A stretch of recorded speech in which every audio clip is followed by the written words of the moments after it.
The wailing abeng, now a symbol of freedom for the Maroons, was, in the days of Captain Kojo and Nanny, a call to war.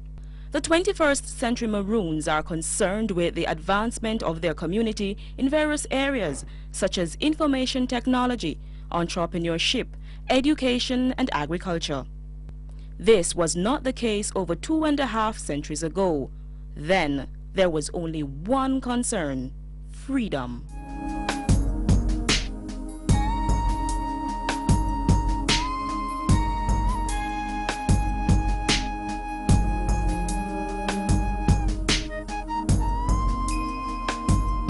They wanted the ability to dictate their future without the fear of being another man's property, and most importantly, the freedom to own land. Today they are free in every sense of the word. The laws of the land do not bind them. They have their own system of governance and ways of doing things. Let's go back to the 17th and 18th centuries and see how the Maroons struggled to gain their liberation.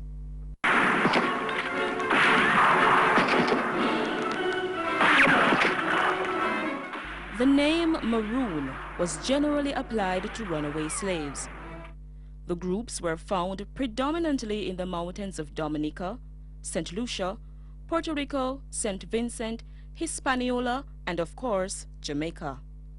The Maroons have been in existence since the Spanish occupation of Jamaica.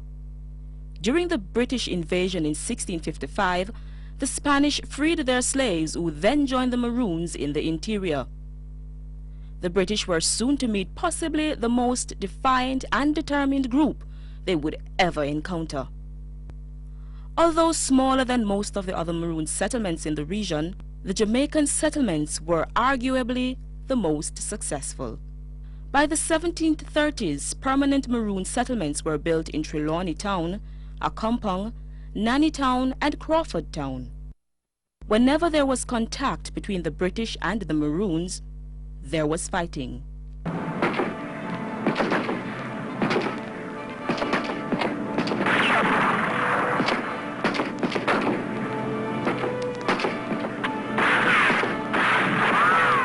The two dominant Maroon figures in Jamaica's history are national heroine Nanny and her brother Kojo. They are known for their bravery in standing up to the oppressive British, as well as for their outstanding leadership of the Maroon people. Nanny and Kojo, using slightly different approaches, led their people to freedom and independence from their oppressors.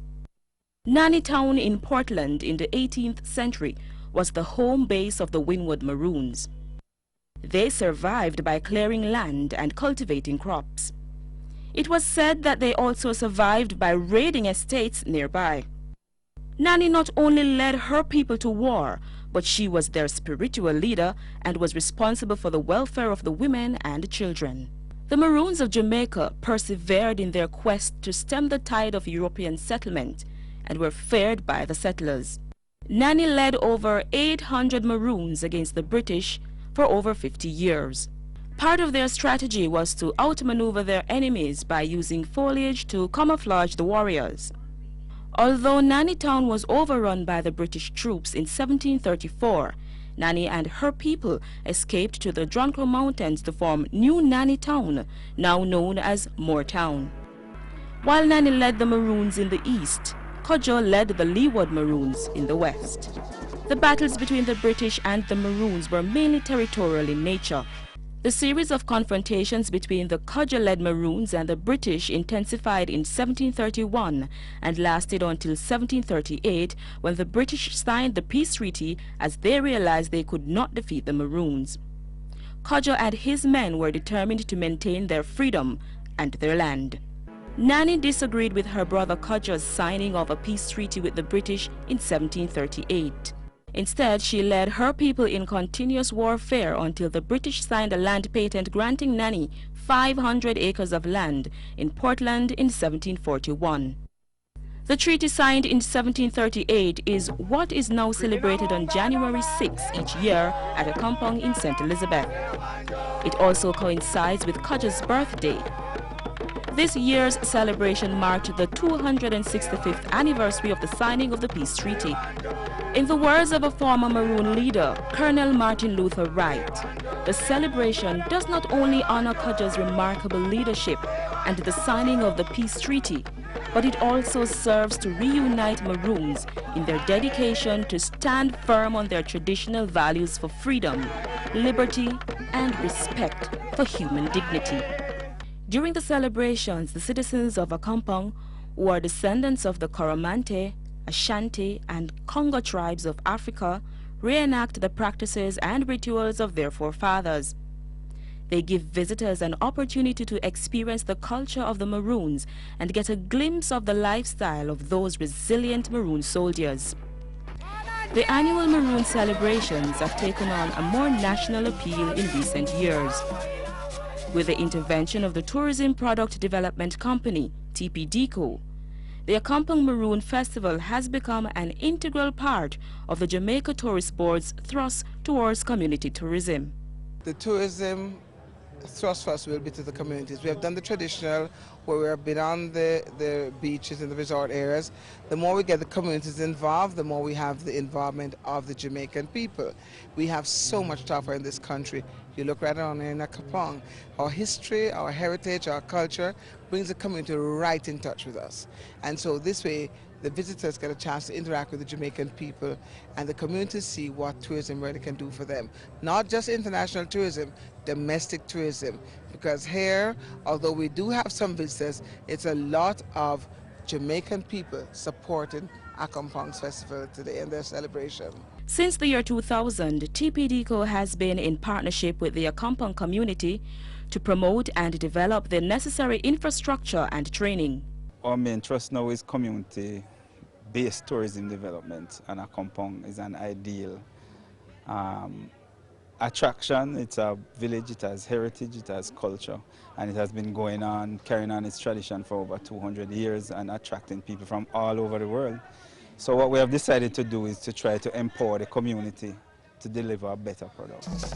The drumming, the dancing, the chanting, the wearing of the leaves depicting the camouflage gear, all take the spectators into the Maroons world. A world where the African heritage is still strong. School groups, tourists, and curious Jamaicans find the Akampong celebrations a worthwhile event to attend.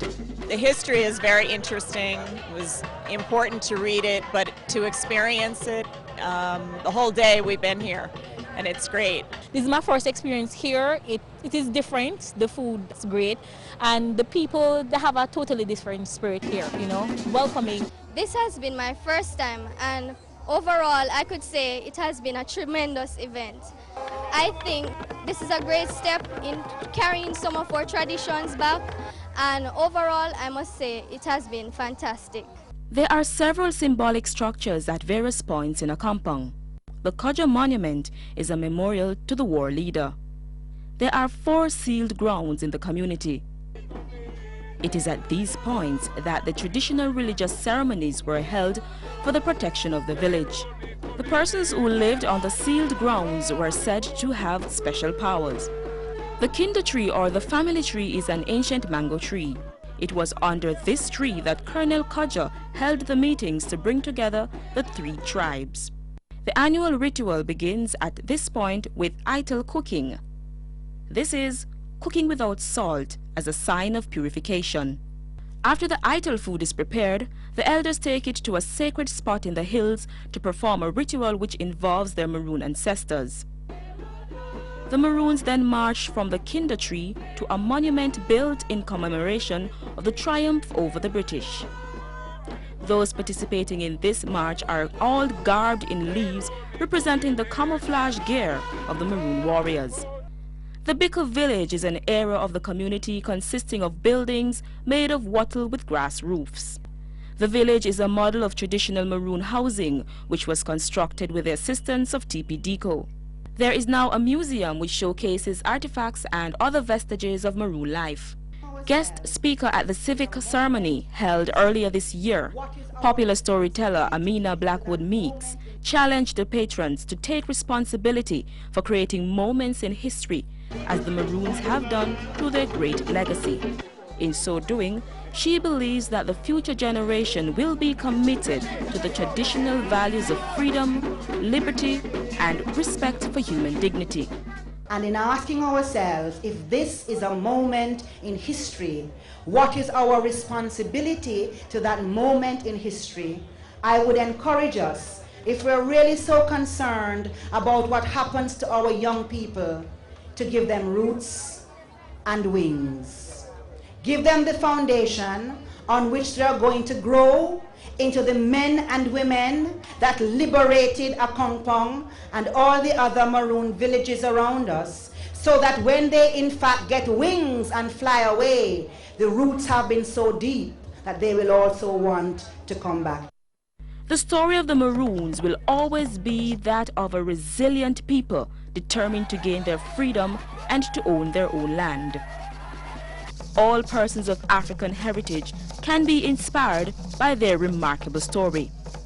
Whenever the abeng is sounded and the drums resonate their powerful beats, the Maroons are constantly reminded of their rich past that will guide them as they unlock the doors to the future.